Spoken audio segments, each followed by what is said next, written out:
pertanyaan saya adalah kira-kira apa pesan yang ingin Abah berikan kepada para guru-guru yang saat ini sedang mengabdikan dirinya di madrasah seperti itu? Itu pertanyaan saya, Abah. Jadi yang pertama untuk teman-teman guru ya, pemanfaatan IT dalam pengembangan program pembelajaran dan lain sebagainya, itu memang saat ini sangat luar biasa. Namun menjadi masalahnya adalah bagaimana kita memanfaatkan itu semua. Yang penting niatnya dulu, niat untuk mau kita bentuk anak. Ya. Itu yang paling penting, luruskan niat saja dulu. Karena begini, guru dulu mungkin karena niatnya tulus ikhlas untuk mendidik anak. Bukan berarti guru sekarang tidak tulus ikhlas. Bahwa ada beberapa problem yang saat ini kita hadapi. Yaitu yang pertama, yaitu dalam membangun sebuah proses pembelajaran itu sepertinya terbelah antara aspek kognisi, kemudian afektif dan juga psikomotor. Nah ini yang terlihat bahwa banyak anak yang pintar tapi ternyata sikapnya kurang bagus.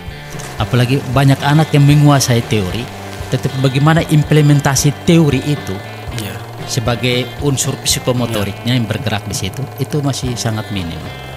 Sehingga para ahli bilang pendidikan kita itu masih terbelah, yaitu masih terpisah antara kognisi, afektif dan psikomotor. Kurikulum yang dibangun pada setiap satuan pendidikan itu sepertinya masih ada jarak antara kurikulum dan realita yang ada di lapangan. Itu. Di lapangan itu banyak masalah, di lingkungan masyarakat banyak masalah. Nah, sedangkan di kurikulum yang ada di setiap satuan pendidikan, termasuk juga di madrasah, itu ternyata bahwa belum bisa menjawab semua itu. Kadang yang ada cuma kebanyakan yaitu konsep-konsep teori. Selamat datang di Man Alor Podcast. Podcastnya inovatif, inspiratif, dan edukatif. Assalamualaikum warahmatullahi wabarakatuh. Waalaikumsalam warahmatullahi wabarakatuh. Halo Sobat Madrasah, kembali lagi dalam program Man Alor Podcast. Podcastnya inovatif, edukatif, dan inspiratif. Nah Sobat Madrasah sekalian dimanapun kalian berada, dalam Man Alor Podcast episode 16 kali ini dalam program Temu Tokoh, kita kembali menghadirkan seorang narasumber yang sangat-sangat excellent, sangat-sangat luar biasa di dunia pendidikan seperti itu. Nah, narasumber kita kali ini adalah orang yang sudah bergelut lama di dalam kantor Kementerian Agama Republik Indonesia yang kira-kira, Sobat Madrasah sekalian, dedikasi dan pengabdiannya sudah hampir 30 tahun lebih di kantor Kementerian Agama Republik Indonesia. Nah, kebetulan orang hebat ini, orang luar biasa ini, orang yang menginspirasi banyak orang ini sudah hadir di studio Ababil kita. Saya sapa dulu beliau. Beliau adalah Dr. Andrus Mansur Bakri Sama MPD. Selamat datang di studio Ababil, Abah. Selamat. Jadi, Sobat Madrasah sekalian, beliau ini adalah pernah menjadi guru di di Mankupang, guru biologi di Mankupang dari tahun 1994 sampai 2015. Di samping itu, beliau juga pernah menjadi Kepala MTS Negeri 1 Alor dari tahun 2015 sampai 2018. Kemudian yang tidak kalah keren, beliau juga pernah menjadi Kepala Seksi Pendidikan Islam Kabupaten Kupang tahun 2018-2019 dan Kepala Seksi Pendidikan Islam Kabupaten Alor tahun 2019 sampai 2024. Dan di tahun 2024 ini, baru beberapa bulan kemarin, beliau dilantik menjadi Kepala Kantor Kementerian Agama Kabupaten Alor. Jadi kalau kita bicara terkait track record jenjang karir beliau dalam dunia pendidikan, khususnya di lingkup kantor Kementerian Agama, maka beliau ini adalah orang-orang yang sudah sangat profesional karena dedikasi dan pengalaman tidak diragukan lagi. Nah, kebetulan dalam episode 16 kali ini, tema yang akan kita obrolkan adalah soal problematika pembelajaran di madrasah dan solusinya. Maka tidak salah beliau ini kita jadikan narasumber seperti itu. Untuk itu saya sapa dulu narasumber kita sebelum kita masuk di segmen atau sesi obrolan kita. Apa kabarnya, Pak? Alhamdulillah baik, sehat. Alhamdulillah baik ya. Ini suatu kebanggaan, suatu ya rasa luar biasa karena ya di sela-sela kesibukan Abah yang sangat padat sebagai kepala kantor Kementerian Agama Kabupaten Alor begitu. Karena saya ikuti terus tuh humas Kabupaten Alor, Kementerian Kabupaten Alor. Itu kegiatan Abah padat sekali tuh. Kadang kemarin baru ikut 17-an, ikut acara pengibaran bendera lain-lain, tapi di sela-sela kesibukan itu Abah masih mau hadir. Ini satu rasa yang kami ucapkan begitu terima kasih karena bisa meluangkan waktu untuk hadir. Alhamdulillah, amin amin. Nah Abah, ini kita langsung masuk di sesi temu tokoh kita dalam hal berbicara soal pendidikan, khususnya soal problematika pembelajaran madrasah dan solusinya nih Abah.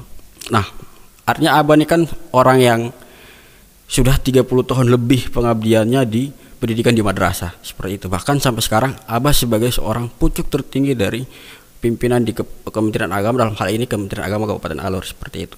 Nah kalau kita bicara problematika pendidikan, ya baik itu madrasah maupun pendidikan formal di sekolah umum itu kan problemnya sama Abah. Kadang misal kebijakan yang dikasih oleh pemerintah dari pusat sampai di daerah itu sudah ideal, tapi kadang kebijakan yang ideal itu dia ketika diimplementasikan dia punya masalah, misal persoalan kualitas guru dalam memaknai kebijakan itu. Misal di satu sisi misal persoalan sarana prasarana itu kan juga masalah. Kemudian satu sisi juga misal kebijakan ideal kualitas guru sudah bagus, masalah lain berikutnya adalah misal motivasi siswa belajar itu rendah, itu kan juga jadi masalah. Nah artinya dari problematika itu kira-kira dalam hal pendidikan di madrasah selama 30 tahun Abah mengabdi ini, apa pandangan Abah dalam melihat mutu dan kualitas pendidikan di madrasah, kira-kira begitu apa? Jadi ada dua komponen yang mungkin perlu kita pahami, yaitu yang pertama bahwa komponen pada setiap satuan pendidikan, kemudian yang kedua yaitu kita lihat pada aspek perubahan kurikulum. Ini dua aspek yang sangat menentukan dan bahkan itu prosesnya terjadi terus-menerus. Nah, pada setiap lembaga pendidikan, alhamdulillah bahwa untuk kami pribadi sejak tahun 1994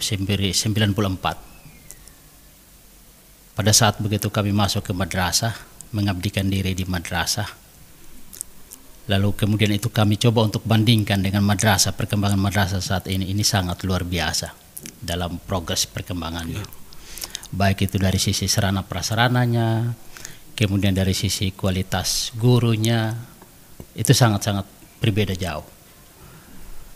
Namun yang perlu kita catat bahwa pada saat dalam kondisi keterbatasan di waktu yang lalu, ternyata bahwa semangat juang para guru itu sangat luar biasa untuk kembangkan madrasah.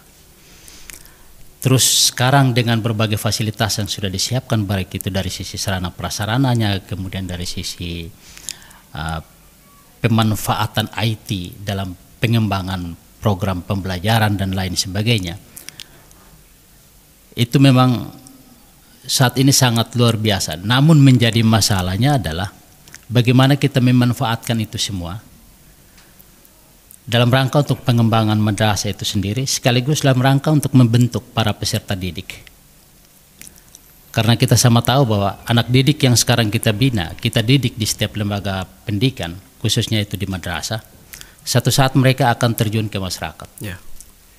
Menjadi persoalannya adalah sampai ke masyarakat, kemudian dengan berbagai macam kompetensi yang mereka miliki yang sudah dibentuk pada saat mereka menempuh pendidikan di setiap madrasah, lalu pada saat itu ternyata bahwa mereka tidak mampu berbuat apa-apa dengan persoalan-persoalan yang akan mereka hadapi di masyarakat.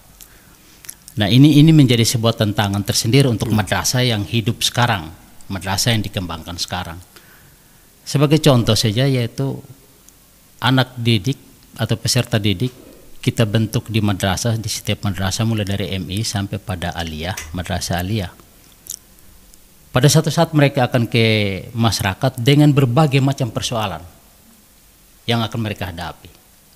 Nah ini kadang yang terjadi yaitu kurikulum pada setiap lembaga pendidikan itu dalam proses pengembangannya itu ya bukan belum mampu, tetapi itu belum bisa untuk menjawab dalam hal ini, yaitu membentuk anak sehingga pada satu saat dia sampai terjun ke masyarakat, karena saat itu dia langsung berhadapan langsung nih, maka dia bisa untuk menghadapi itu dengan enjoy dan bisa menjadi orang yang terbaik di dalam persoalan-persoalan itu.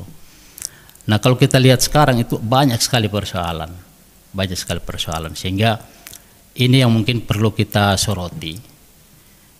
Kita soroti yang pertama, yaitu kalau dari sisi sarana prasarana mungkin oke lah. Madrasah sekarang semua baik itu negeri maupun swasta itu sangat luar biasa lah, sangat luar biasa. Kalau madrasah dulu masih pakai dindingnya dari anyaman bulu, anyaman bambu. Kalau sekarang kan semua pada besi cor. Lalu dulunya ya satu lantai, alhamdulillah, satu ruang, alhamdulillah. Sekarang ini sudah penuhi. Berapa jumlah siswa pemerintah akan siapkan untuk penuhi sesuai dengan jumlah siswa, rombongan belajarnya. Kemudian untuk menjaga kenyamanan, pemerintah dengan begitu memperhatikan itu sehingga membangun madrasah negeri, alhamdulillah sekarang melalui program SBSN, kemudian madrasah swasta dengan bantuan BKBA dan lain sebagainya, alhamdulillah sekarang sudah terpenuhi, walaupun belum 100%, tapi ya kalau kita bandingkan dengan waktu lalu ya alhamdulillah sekarang membaik. Dari aspek guru, yang berikut dari aspek guru, banyak yang bilang begini, kalau guru dulu itu semangatnya luar biasa, daya juangnya luar biasa, kemampuan membentuk anaknya itu juga sangat luar biasa, sehingga anak itu dia bisa memiliki pengetahuan yang bagus sekaligus memiliki sikap yang seimbang lah, seimbang. Nah, kalau dibandingkan dengan sekarang, nah ternyata bahwa sepertinya ada sesuatu yang terlupakan dalam muatan kurikulum di setiap satuan pendidikan, khususnya di madrasah, sekaligus dengan bagaimana guru mengimplementasikan itu di dalam setiap pembelajaran, sehingga ini dalam rangka untuk membentuk anak. Dari sebuah hasil penelitian dan juga bahkan dari pengamatan selama ini, bahwa ada beberapa problem yang saat ini kita hadapi, yaitu yang pertama, yaitu dalam membangun sebuah proses pembelajaran itu sepertinya terbelah antara aspek kognisi, kemudian afektif dan juga psikomotor. Nah, ini yang masih terlihat. Walaupun tidak selamanya bahwa tiga aspek itu harus diterapkan dalam satu kali pertemuan, tidak. Tapi masuk pada materi-materi tertentu, mungkin ada materi khusus yang itu hanya kembangkan kompetensi kognisinya.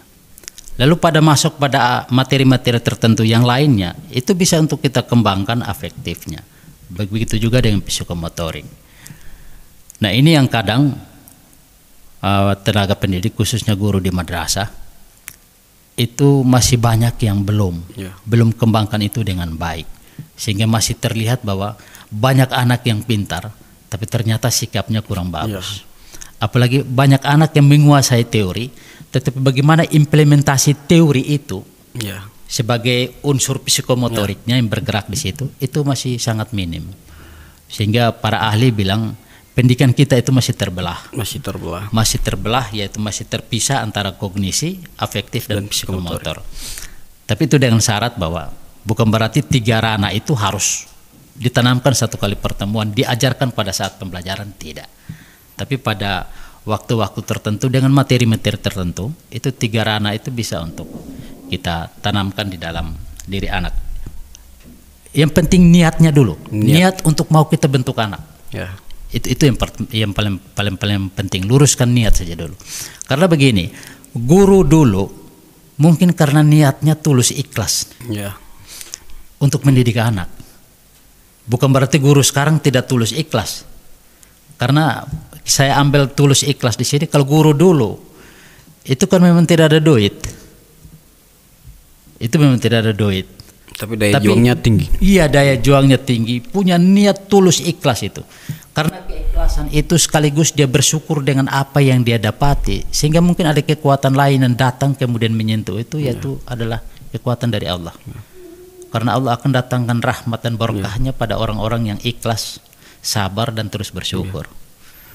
Bukan berarti guru sekarang tidak ada itu, ada.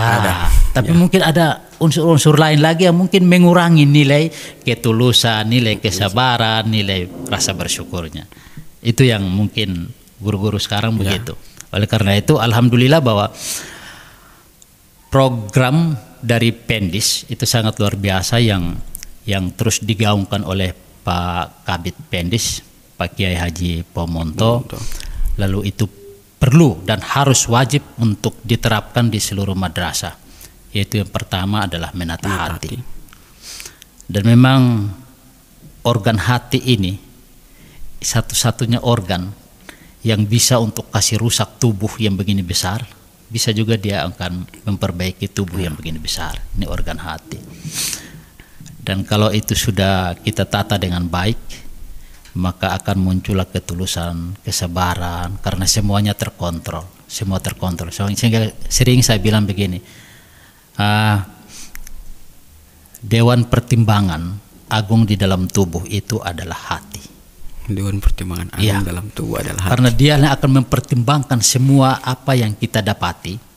Dia akan pertimbangkan, kemudian dia keluarkan melalui sistem saraf menuju ke setiap jaringan, ke setiap sel-sel saraf motorik untuk mengimplementasikan itu.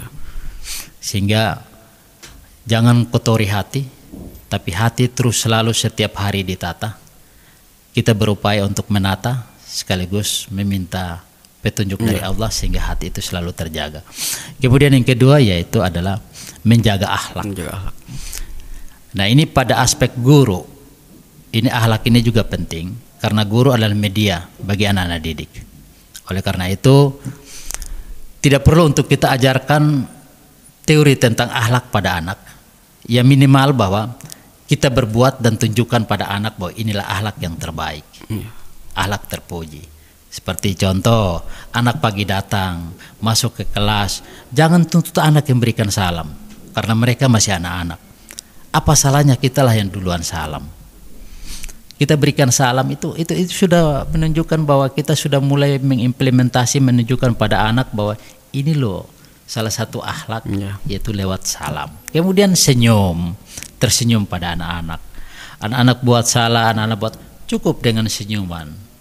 Saya yakin bahwa sudah menata hati, kemudian kita coba dengan kita terapkan akhlak yang baik. Itu tanpa lewat kekerasan, paksaan pun anak akan ikut. Nah inilah dalam rangka untuk pembentukan sikapnya. Sehingga pada satu saat nanti mereka sampai terjun ke masyarakat. Ya mudah-mudahan akhlak-akhlak karimah yang baik itu akan mereka bawa sampai di sana dalam pergaulan mereka.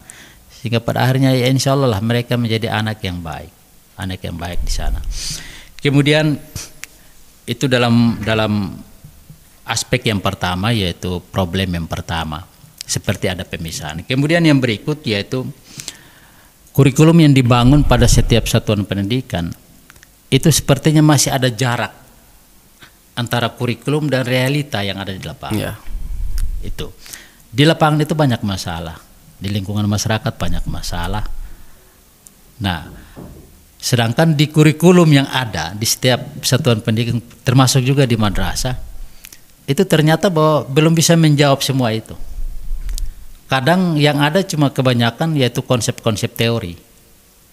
Yang pada akhirnya konsep teori itu juga belum tentu bisa anak bawa lalu dia bisa menyelesaikan masalahnya nanti di masyarakat. Itu belum tentu juga. Sehingga kita ambillah kita di lembaga pendidikan mulai dari kepala madrasahnya sampai pada guru-guru termasuk yang stakeholder yang ada di dalamnya, dan memang kita kan punya ada tim pengembangan madrasah. Nah itu mungkin juga berpikir bagaimana pengembangan kurikulum yang minimal bahwa di dalam setiap muatan kurikulum itu ada kita titipkan juga materi-materi atau konsep-konsep tertentu yang memang itu adalah yang kita ambil dari masyarakat. Contoh di masyarakat sana kan ada, kadang kita dengar di setiap media ada kriminalitas. ada baku pukul, kemudian ada korupsi. Ini kan masalah-masalah yang sementara kita hadapi. Nah ternyata kalau kita lihat dalam kurikulum di satuan pendidikan itu kan tidak ada itu. Tidak ada mata pelajaran, bahkan tidak ada minimal ya sampai pada materi-materi yang untuk mau membentuk anak ke arah sana, membendung anak untuk supaya nanti satu saat itu tidak masuk dalam muatan itu. Ya termasuk intoleran, banyak ada terkesinggungan antara umat beragama, itu kan juga ada di masyarakat. Itu termasuk masalah. Cuma masuk di dalam kurikulum madrasah itu alhamdulillah beberapa tahun ini sudah kita punya program dari kantor Kementerian Agama tentang moderasi, sehingga kita perlu buat dalam bentuk kegiatan atau pesan-pesannya lewat pesan pada saat setiap pembelajaran untuk seluruh guru mata pelajaran, dan itu alhamdulillah. Dan ini juga yang mungkin harus diikuti dengan yang lain-lainnya, yang lain-lain termasuk korupsi, kemudian ada tindakan-tindakan yang masalah-masalah termasuk kemiskinan. Nah ini yang mungkin perlu juga saya sampaikan bahwa kemiskinan ini satu masalah yang memang butuh dana, butuh strategi tertentu untuk bisa kita tuntaskan itu, dan itu butuh waktu juga untuk kita tuntaskan. Nah di dalam kurikulum itu belum memuat tentang materi-materi itu, materi-materi itu belum memuat, sehingga sekarang itu mulai dikembangkanlah madrasah-madrasah keterampilan. Ini semua dalam rangka untuk menjawab itu. Persoalannya terus. Mohon maaf saya potong dulu ya. Saya potong, berarti pertanyaan saya yang pertama tadi yang soal pandangan Abah terhadap kondisi pendidikan madrasah dari segi mutu itu tadi Abah jelaskan dari ternyata pendidikan madrasah ini masalahnya adalah kurikulum yang kita sediakan itu belum mampu menjawab persoalan masyarakat. Itu satu. Kemudian yang kedua adalah dalam hal proses pembelajaran di kelas, misal peran guru dalam hal taksonomi belum yang kognitif, afektif, psikomotorik, itu kadang guru belum mampu mengasih 3 indikator itu di dalam diri siswa. Kadang siswa bukan dikasih, tapi artinya bahwa diterapkan untuk menjaga keseimbangan. Keseimbangan sehingga anak itu memiliki pengetahuan yang baik, tapi minimal juga bahwa dia punya akhlak yang baik juga. Berarti itu problemnya ya, Pak? Iya, itu problem. Kadang misalnya anak secara kognitif dia pintar, secara efektif, sikap moral dia tidak mencerminkan kepintaran dia. Itu masalah tuh. Kadang juga misal secara kognitif dia pintar, psikomotorik atau praktek pergaulan sosial juga jadi masalah. Itu berarti masalah tuh. Ada banyak kan yang termasuk ya kita juga di antara kita juga. Ada banyak yang misalnya sudah sehabis kuliah pulang suruh jadi protokol saya susah. Nah ini termasuk masalah yang ada kita hadapi sekarang, apalagi guru agama. Ini minta maaf nih, artinya pada saat sampai di lapangan kan orang butuh tuh, orang tidak lihat bahwa kau mampu atau tidak, tapi orang lihat kuliahnya kau di mana. Itu di masyarakat begitu, tapi di perkotaan ya orang sudah mulai pisah, tapi kalau di masyarakat ya tidak kayak begitu. Nah ini termasuk masalah. Berarti itu ya soal pandangan Abah terhadap kondisi pembelajaran madrasah selama abad 30 tahun itu seperti itu. Kurikulum yang kalau bahasa saya mungkin kurikulum kita belum berbasis pada kebutuhan masyarakat. Yang kedua adalah soal proses pembelajaran kita itu belum bisa menginternalisasi 3 nilai itu sehingga betul-betul ideal ada di dalam diri siswa. Itu kondisi pendidikan kita di madrasah ya khususnya selama abad 30 tahun. Oke Abah, mungkin ini pertanyaan kedua ini masih sambung dengan apa yang sudah Abah jelaskan tadi soal 3 langkah strategis yang menjadi jargon di Pendis NTT, yaitu menata hati, kemudian menjunjung tinggi akhlakul karimah, dan Islam mewujudkan Islam rahmatan lil alamin seperti yang Abah sudah jelaskan tadi. Nah,